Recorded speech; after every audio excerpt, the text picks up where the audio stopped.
problem is a little severe, or when there is something which needs to be addressed by having a patient admitted into hospital, there will be registration, then they'll be allocated with a particular wards, and then they'll be allocated with the doctors. There can be, if there is anything serious, they might even require the ICUs, where the bed changes or movement from the ward, upgradation from ward to ICU or the other way around. Most of these things happen manually. Most of this will be recorded in registers. What if the flow can be streamlined?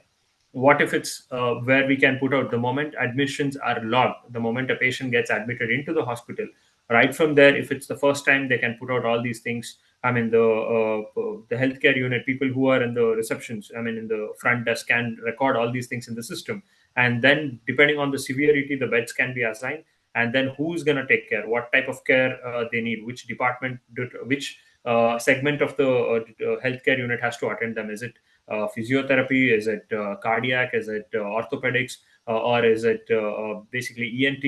So that can also be looked into, and what type of ICU is required, because there are different types of ICU. There is NICU, there is regular ICU, there is MICU. So which ICU has to be allocated? And if there is any transfer between one department to another department, how is that going to happen?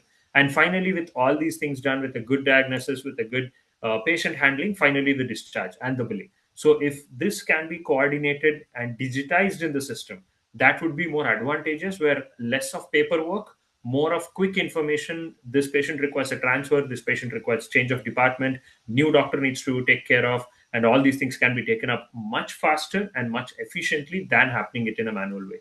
So again, we're going to look at, as I said, the real-time bed tracking and availability, and most importantly, if there has to be a change of departments. Now, for example, a cardiology was looking into a patient, and also they might also require ENT, or they might also require orthopedics. So the situations are completely dynamic in nature. So if this can be put out in digital formats, better decisions can be taken. We can seek the doctor's availability and their their availability, and also their the way, what are the diagnoses that has to be put out, what is their history, and everything can be tracked in the system.